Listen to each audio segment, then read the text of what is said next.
So thank you. Good morning, everybody.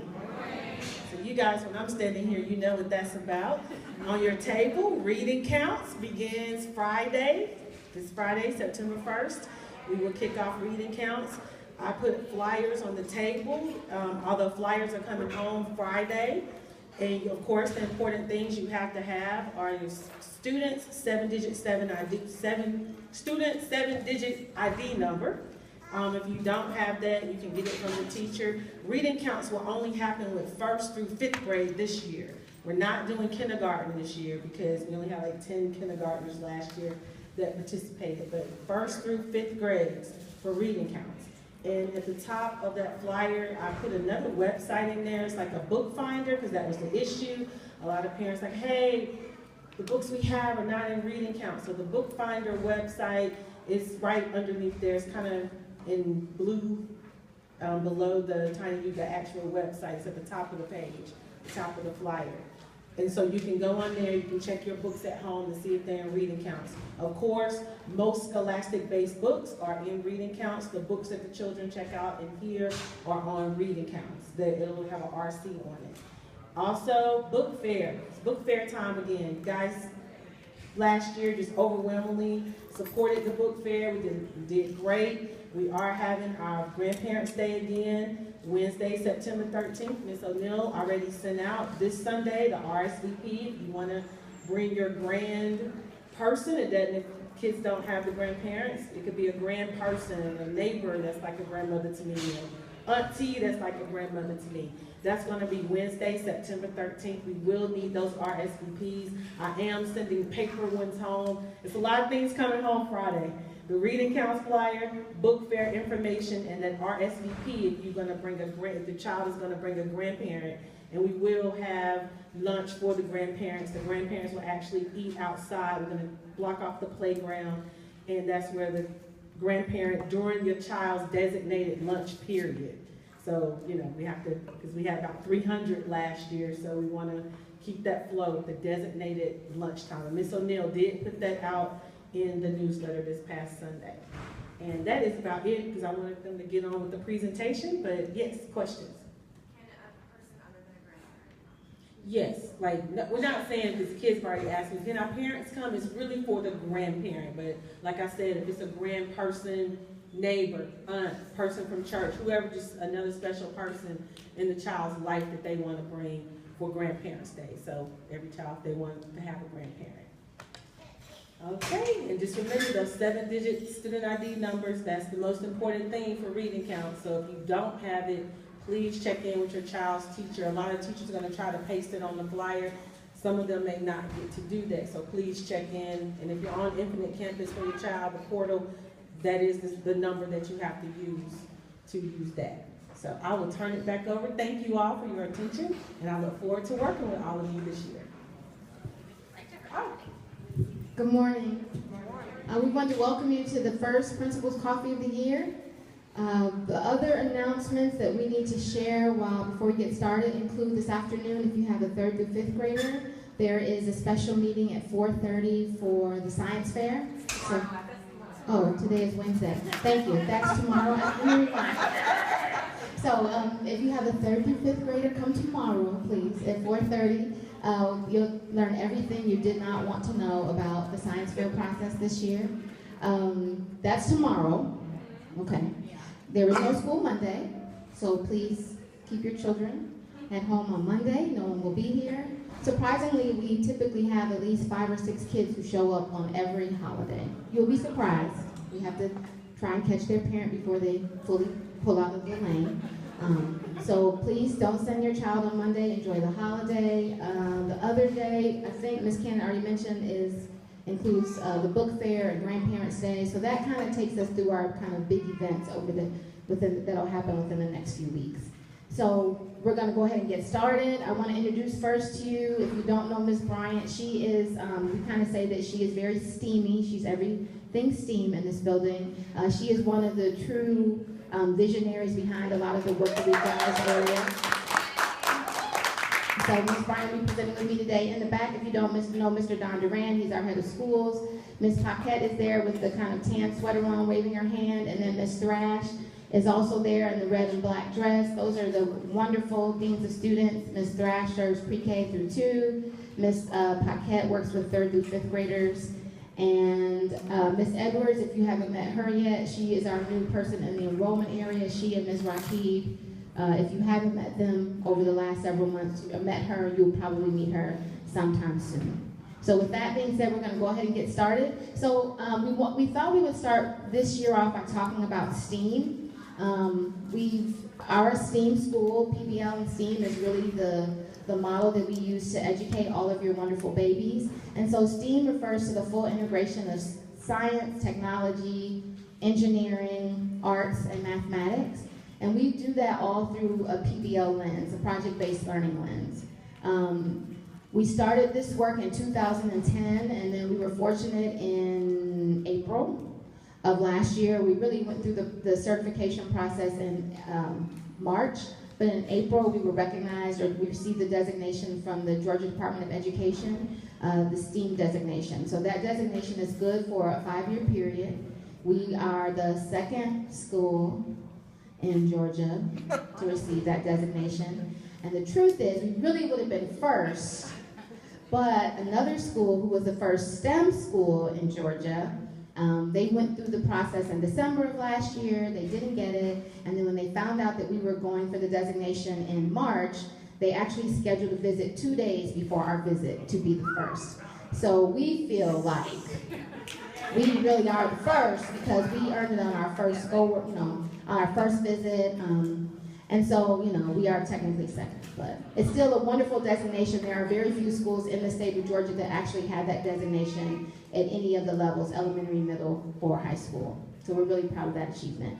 So we always start the coffees off by connecting what we're going to talk about to our strategic plan and our goals as a school. And so there are several goals that this work really supports. I picked the 2 that were the most, I think, obvious.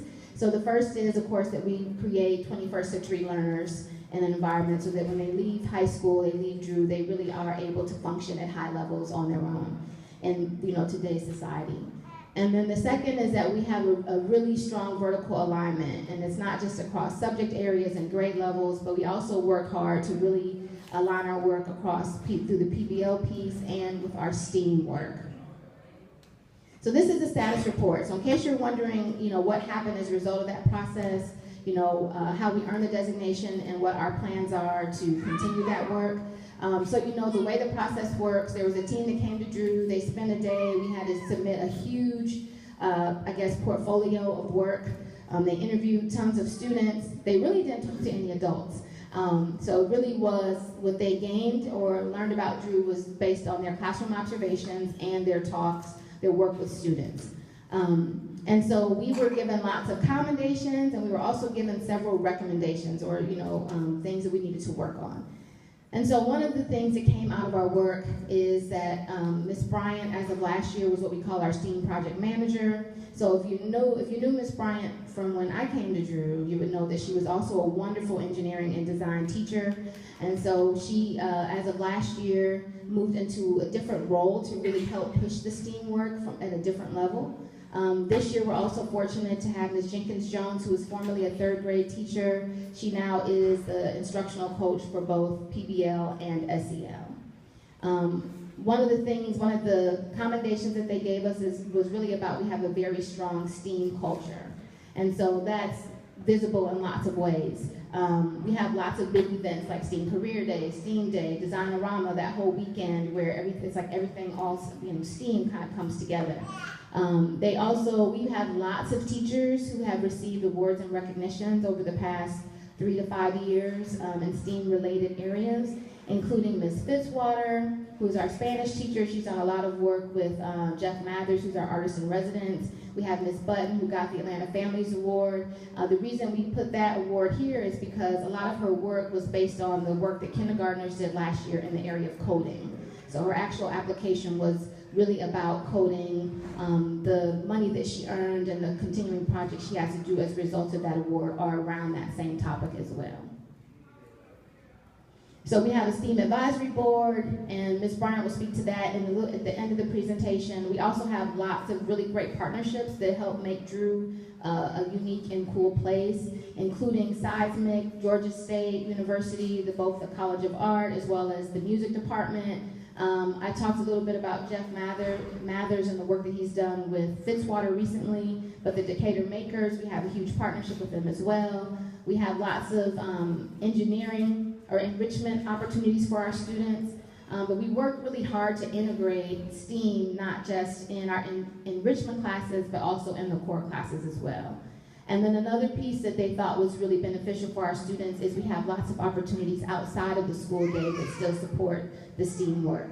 So if your kid's in an after-school program, all of the enrichment opportunities that they have, they get to like rate and pick them. I think they change every 9 weeks. All of those fit into the STEAM umbrella. And then we have a NEST summer program. So for some of our students who are in the Literacy Center, they can come to Drew in the summer. It's just the program is, I believe, 6 weeks long. And it's not just focused on traditional literacy skills. It's really focused on the more new literacy skills. I call it new literacies. And so the kids work a lot in all of the STEAM areas. For example, Ms. Anderson spends a week where she does something that's related to whatever text they're reading, and she helps them to create art that's related to and in support of what they're studying through the Lit Center. Some other examples of our STEAM culture include the professional development for teachers. A lot of times people say, well, what is the big draw for teachers to come to Drew? The truth is, we provide a lot of extensive, really deliberate professional development for teachers. And in some ways, the professional development is different than what teachers would typically get in another school. Okay. Oh, yeah, we do have an example of that in a few minutes. Another thing, this is one of the areas that was considered like a growth area for us, arts. So although we have lots of partnerships in the more, I call them STEMmy areas, the arts integration part was one of the growth opportunities that the DOE identified when they came to visit. And so they felt like although teachers were integrating art in the classroom, it really wasn't at a high level, a rigorous level as they would have liked. And so we've done some work over the summer. We've had some trainings for teachers.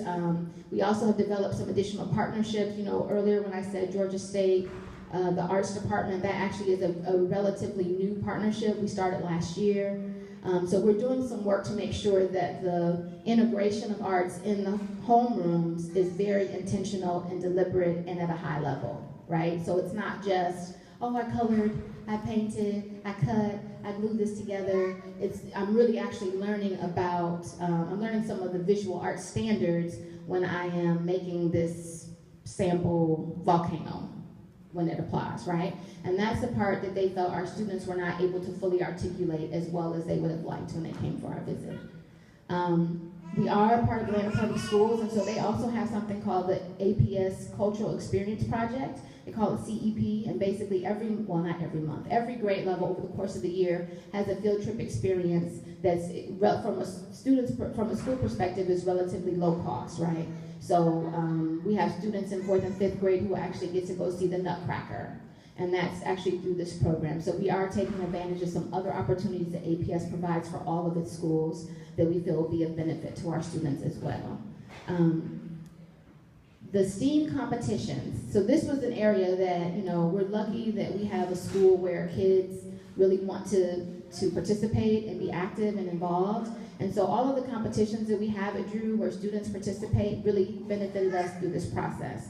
That is actually one of the criteria that the group looks for when they give you the certification is what kinds of competitions are students involved in related to the STEAM areas. So for us, science fair, when you think about all of our third through fifth graders completing a science fair project, that helped us in this area. I mean, we have kids who are robotics, science Olympiad, the club that Ms. Cannon sponsors where they're reading, I can't think of the name of it.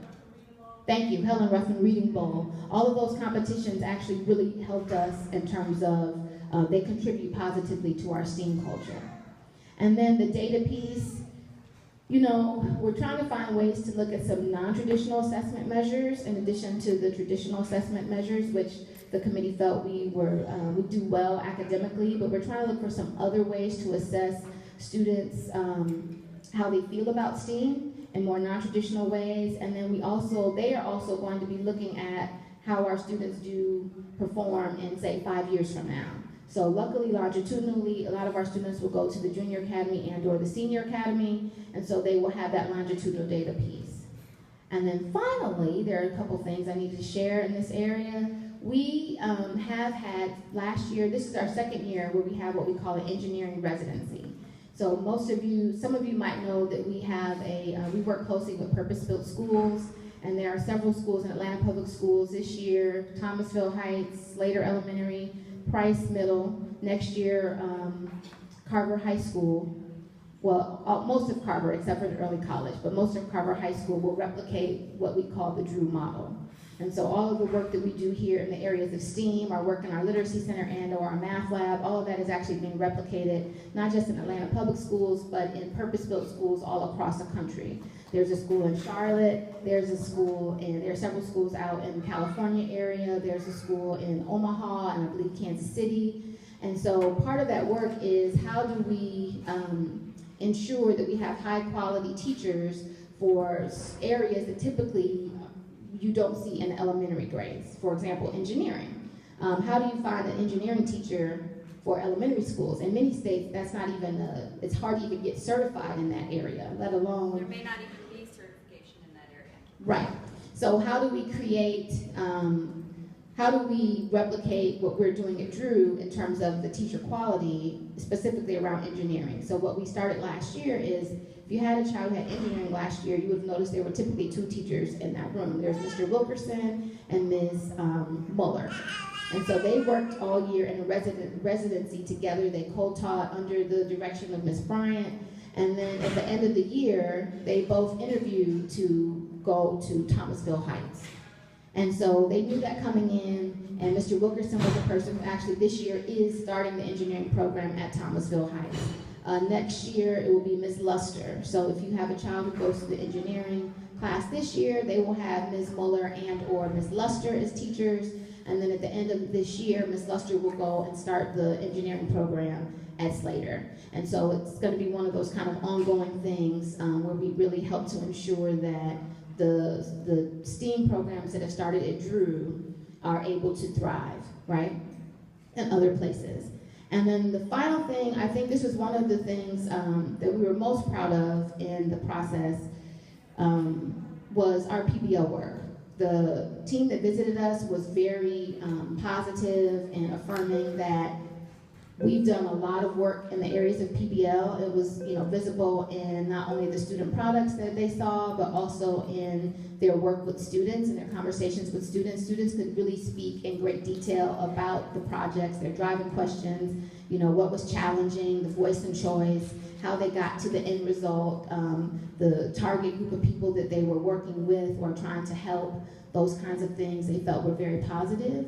And so this year we are going to change a little of the way that we do PBL showcases. The hard thing about doing something the same way all the time is it's really difficult to realize if you need to change and if change would be better.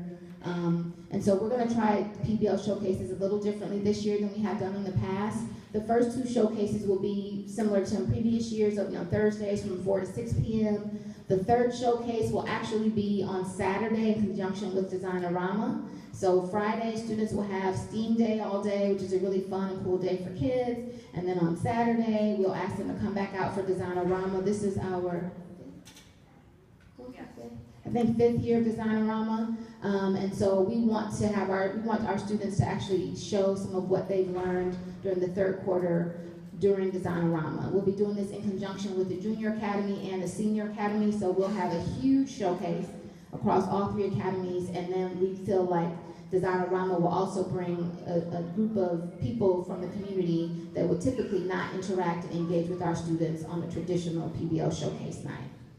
And then the last day will be on Friday, May 4th, and then this will be kind of the 4th quarter PBL showcase. So we'll basically do student-led conferences. So if you've been here before, typically at the fourth parent conference, early release day, students actually take you through a portfolio of their work and show you everything that they've learned Teachers are there to guide and support, but it really is led by the students. And so we want to give the students an opportunity to take control and to really show you as parents all the growth that they've made over the course of the year. And so I'm going to turn it over to Ms. Bryant now. Good morning, everybody. I have to do a commercial break real quick, or else Ms. Perryman will be mad at me. Lunch applications. Please make sure if you have not filled those out that you stop by her desk on the way out today. Thank you. All right, on with regularly scheduled programming. I am here to talk with you about STEAM, and the first field trip we're going to make is actually to the STEAM website. So we're going to click on that and divert ourselves for just a minute. When you get to this website, and I encourage you, please write down the website is steam@drew, all spelled out, .weebly.com. And there's a little slip of paper on your table, this one here. You can take that with you, so please feel free to write on that. This is a request by me and my team for help and support on STEAM Career Day. So please feel free to take that with you. Again, it's steam@drew.weebly.com. So very quickly, a tour through the website. I wanted to point out that in our work category, there's quite a bit of work on last year's PBLs.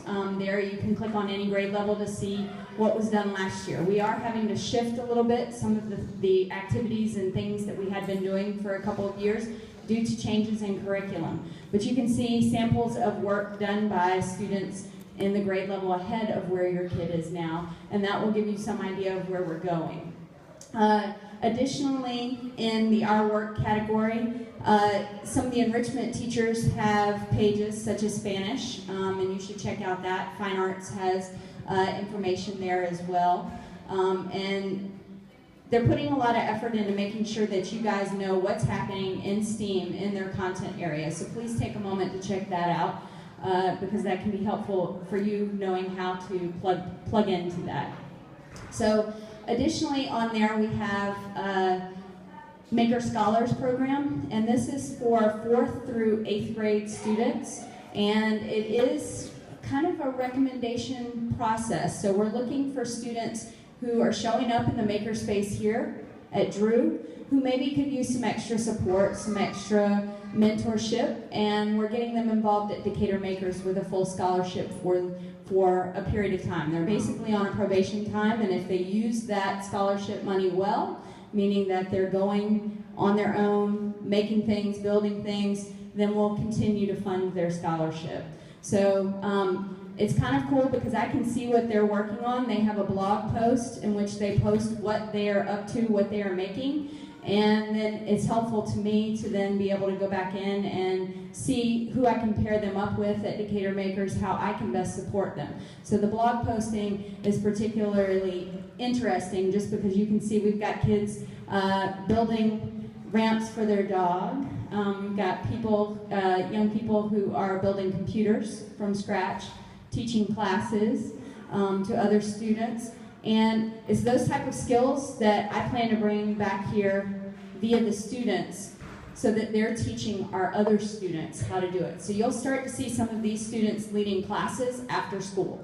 That's the goal here. That's where we're headed. And I wanted you to hear it first. You know what's going to happen. So some of our middle school students will be coming back and in the maker spaces actually leading classes on how to do these things here at Drew. So just because your student may not be involved in the Decatur Makers process yet, doesn't mean they won't reap the benefits of this program. The program is made to build leadership capacity within our own makers so that they come back and contribute to our community. So, moving on, we're going to go over to resources next. Thanks, Ms. O'Neill. Okay, so if the STEAM trunks, if you have not seen those rolling around campus, if you'll just click on the STEAM trunks, and scroll down for me. We have 4 types in operation. We have a couple different models of them, but the STEAM trunks are mobile maker spaces that roll out to core teachers and enrichment teachers who don't have access to these supplies. So the first one is your arts and crafts trunk, and so it has basically everything you might need to create a poster or design a prototype for something. If your kid's in science fair, they might be doing that, so the teacher may be checking that out so that they're able to do that. The next part is the construction cart. That is also great for prototyping, but I've seen it used out in the garden for building signage and for other things. The scarecrow that's out there was built using the construction cart. So they're being used for a lot of different things, which is kind of neat. The next one is the 3D printing trunk. So that has 4 3D printers that can roll to classes. We had kindergartners 3D printing last year in class, which is pretty amazing. I don't know many schools that are doing that, and I've seen a few. The last trunk is powered by Radio Shack. They sponsored us initially, and it has everything from soldering to batteries to wire, all the things you might need to make a simple circuit. And so we have kids in 4th grade doing soldering. I don't know about you, but I wasn't doing that in 4th grade. We also had 1st graders making inventions last year, and they checked out this particular trunk to make their inventions, and that was 4th quarter last year. So the trunks are getting a lot of use. One of the things you will see on our Facebook group is we will put out pleas for specific supplies and materials.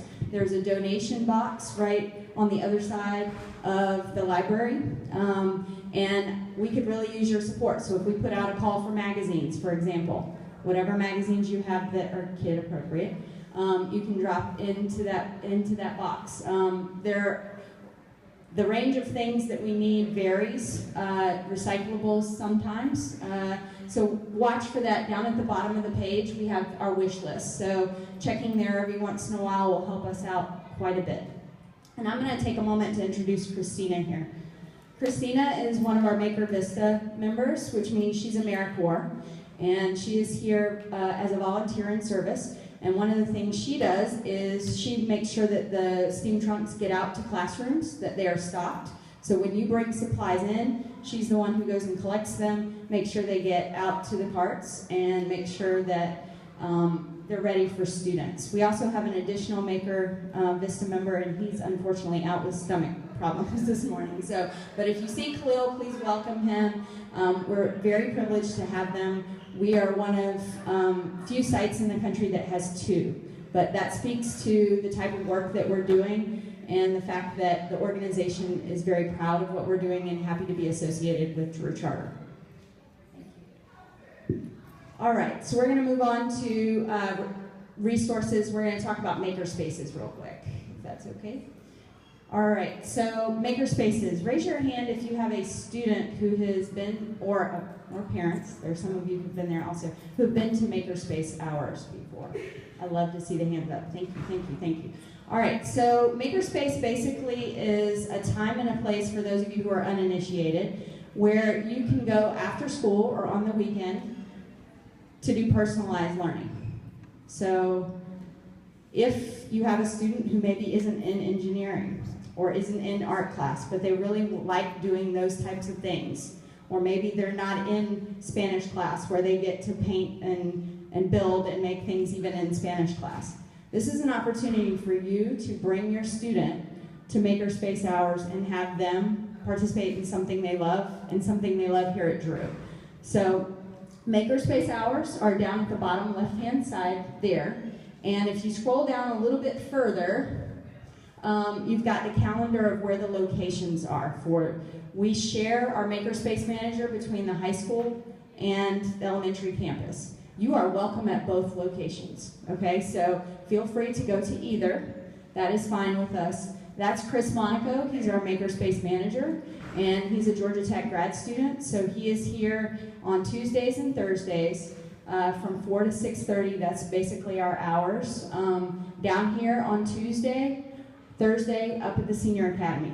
Saturday is the day that rotates. So let me talk with you real quick about a couple listed off technologies we have there. We have 3D printing, we have laser cutting, laser engraving, we have vinyl cutting, so making t-shirts and things like that.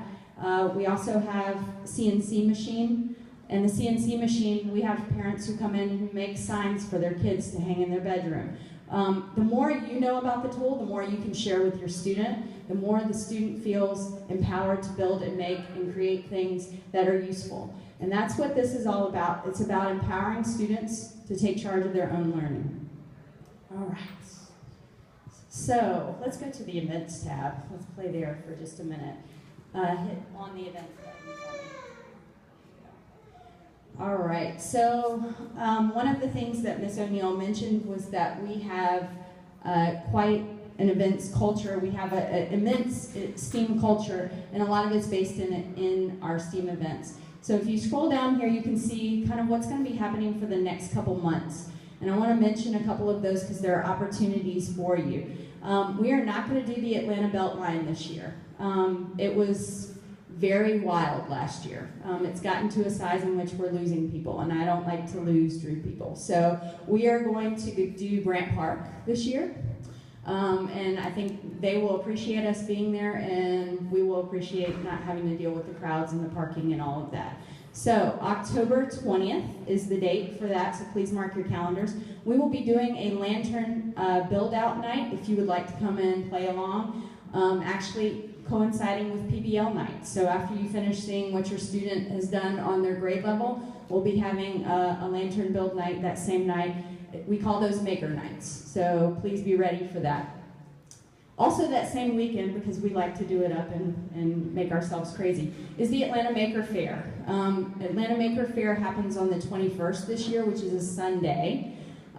It will be not in downtown Decatur, where it has been the last couple of years. It's going to be in downtown Atlanta in the Freight Depot. And then the next thing that I really need all of your help with is the STEAM Career Day. And again, Christina prepared for everybody these handy little sheets here that have the QR code reader, or the QR code there. You can scan that and it will take you to the place to fill out the form to stay. So let me talk a little bit about what STEAM Career Day is. Basically, the aim of this particular program is to put professionals in front of students who use science, who use technology, who use engineering, art, or math in their daily work. So we've had everybody from firefighters to someone who makes dog biscuits for their job, okay? And the main goal here is to try and make sure, again, that students see that the stuff that they are learning in class with their PBL is actually rooted in what happens when they grow up, okay? So that's the main goal here. So if you know someone, I've had people ask me, can a lawyer come? Yes, but I need you to be able to talk about your billing. I need for you to be able to talk about how does math play into what you're doing, okay? How does science play into what you're doing? So everything from real estate agents to, we've had producers with the Atlanta Hawks come. So please look at your Rolodex when you get home and figure out who you can draft to come help us. We have, last year we needed about 90 people. So we needed 45 for down here and about 45 for up the hill. There are 2 separate dates, so please check that out for me. All right, let's go back to the PowerPoint. That is right. And then, yes.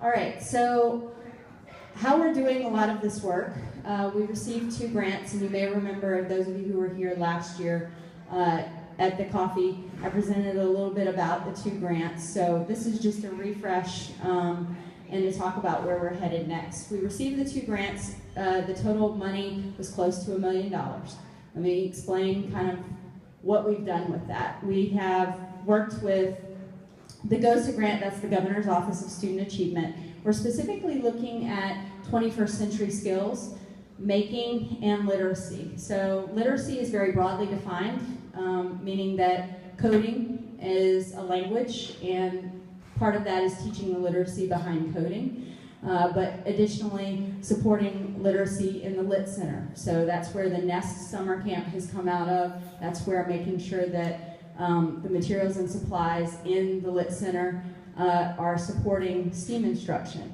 So you start to see some of that happening. This grant also works very heavily with the enrichment staff. So enrichment staff are people like Jonathan Zamaripa, Collins Anderson, the engineering teachers, Spanish teacher, folks who can then act as consultants to core teachers and share what they have learned through all the PD that we're doing. We've also got materials that are supplied, and that's STEAM trunks. A lot of the funding for getting us off the ground and running with that came from the GOSA grant. The Makerspace. our maker spaces have come a long way in a very short time. We have a manager, we have supplies and materials that are unheard of, especially in an elementary school. Having a CNC machine in an elementary school is pretty much unheard of, even in the private school sector. So having the availability of those tools to our students is amazing. We also have the Maker Vistas as part of this work. We had to show that we had the job, we had the work for them to do to be able to secure two, and we were able to keep them through this work. The Goizueta grant is also STEAM related. That one was to focus more on curriculum. So this is where we're doing the push with core teachers and partnering those teachers up with enrichment teachers to try and bring some of the activities that are happening in enrichment also into what's happening in core through their PBL. You may have seen kindergarten coding for the first time last year. You saw kindergarten 3D printing for the first time last year. That was on purpose. That is due to a lot and largely due to the Goizueta grant and our interest in infusing the two partnerships. So, speaking of PD and what the enrichment team is going through, each year for the grant cycle, we have taken a professional development trip. Typically, when you hear about teachers going to professional development, they go to a conference, and not to malign my colleagues, but frequently they don't attend all the sessions. They go, they have a little bit of fun, and then when they come back to the building, they're overwhelmed because they've been out for 3 days. They were by themselves, so they have no one to talk about the experience with. They don't really know how to share what they learned if they did actually go to the conference. Okay, we're just being real here. At Drew, that never happens, by the way. But I just want to be clear that our professional development experience is geared to make sure that not only do they have a way to share when they come back, but that they're seeing things that they wouldn't see in a conference that are directly applicable to their job when they come back. So we went to New York City in March last year. We went, and the main goal of these types of trips, we're looking to do a couple different things. We're looking to see industry, we're looking to see higher ed, because that's where we want our kids to go. We're looking to see also what type of way can we bring hands-on learning to our students. So often through museums, that's where we're going to see that. So one of our first stops was the Museum of Math. I've never been to a place like this ever. Basically, they're showing you really the fabric of math and why it operates the way it does, but through hands-on methodology. I think if I had learned this way, I would have grasped some very abstract concepts very quickly at an early age. So our teachers actually got to go in and play and see why things work the way they do. That's Miss White on the right-hand side, engineering teacher at the upper campus, riding a tricycle with square wheels. A square wheel tricycle does work if you have the right type of floor to receive it. So, and that was one of the concepts. Math makes that possible. So, all of the exhibits that we went to show that. We also went to Little Bits, which those of you who have kids who are engaged in robotics of any kind know that they're super excited about Little Bits. Little Bits headquarters is in New York City, and it's kind of a coup to get in there. It's very small, but they do very powerful things in this very small hub that they have in New York City. So up in the left-hand side, we got to see prototypes of their first Little Bits modules that they have. And it's very useful for my team to see that a prototype can start with a sticky note, an idea runs with a sticky note, then gets built out of cardboard, and then from there they start adding the technology to actually make the pieces work. We also get to see what they are thinking about and how they are thinking. Here on the right-hand side, we see their personal notes about, because all of this is posted on the wall there at Little Bits. I didn't take these pictures. These pictures are taken by our staff, so they're paying attention to what they're seeing on the walls and really taking note of what's going on in the space, which is different than a conference because you're up moving around, you're seeing what makes sense for you. So here they're doing they were looking at what Little Bits was considering as they're designing their product, 21st century skills. We also went to the Children's Museum of Art.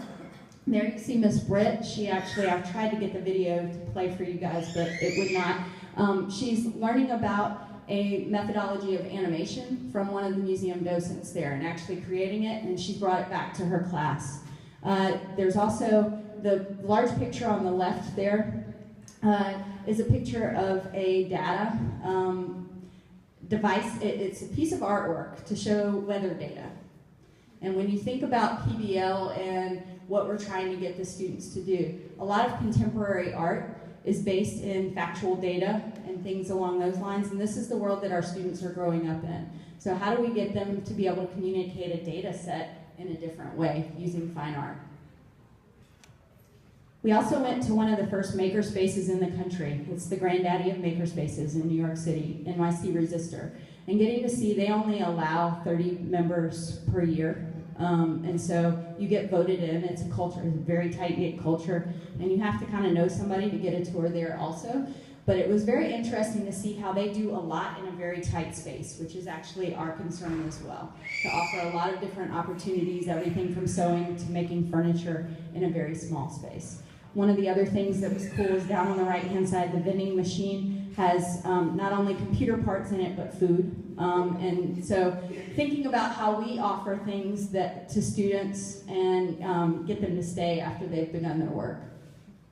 We also went to the Fashion Institute of Technology, which is another way to bring math, material studies, so science, and art all kind of together, which was a very interesting thing. Our art teachers were particularly engaged here, but we also had folks thinking about 3D printing and how that could work with the fashion industry as well. We went to the new school, Parsons School of Design. Many of our teachers had never been to a design school before, and specifically saw what their makerspace looked like, what the architecture of the building looked like. We even sat in on a class so they could see what that experience was like. And just being in that space allows you to think in a different way. Also, when I look back at the pictures, we have GroupMe texting between the group in which we all are taking pictures of what we're seeing throughout the trip and reporting out what that means to us personally. And when I think all of these pictures here were taken, these 4 pictures were taken by one of our fine arts teachers as well as a social studies teacher. They were paired up, and they were looking at how data plays into the artwork in the city as we're moving around the city.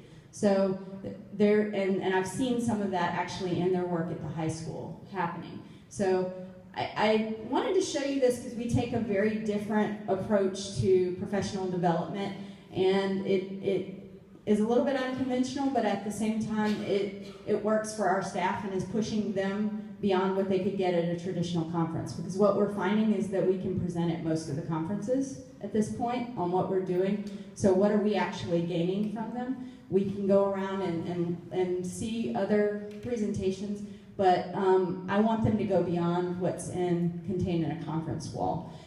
Speaking of which, I'm very proud of the teachers from this particular group. The conference for NAEA next year is on STEAM, and we had 7 conference proposals written to present at that conference. We'll see how many were accepted, but that's kind of unheard of to come out of one school. I know because the director called me. It's kind of a cool thing, but that's your enrichment team partnered up with some core teachers to make that happen. How can you get involved? We have, just like many schools have a football booster, a sports booster, we have a STEAM booster, and this is going to become very important as some of the grant funding wanes. We will continue to chase after grant funding, but STEAM booster is very important to support and make sure that we are able to keep a lot of the activities and things that we're doing. We are in need of officers for that booster, so if you are interested, please slip me an email. I know a couple of you have expressed interest in the past, but we really need to get that actively going at this point.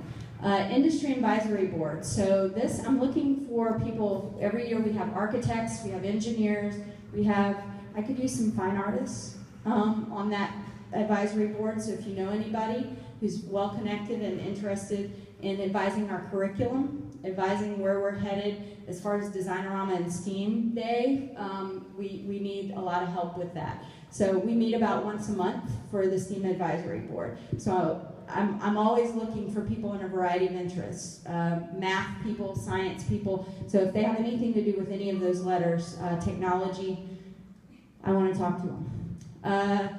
Facebook, if you would like to get to the Facebook group, I'll leave this page up, but the Facebook group is this QR code here.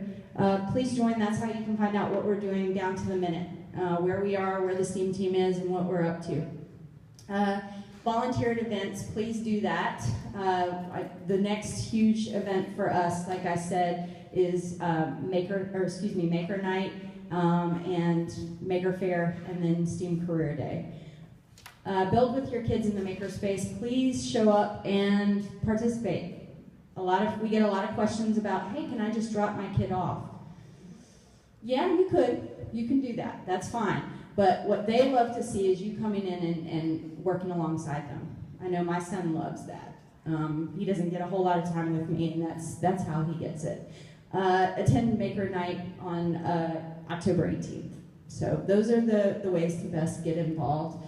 We're gonna do a quick maker activity. I know we are about out of time, but I wanted to expose you to something that the students are working with in their core classes as well as in enrichment.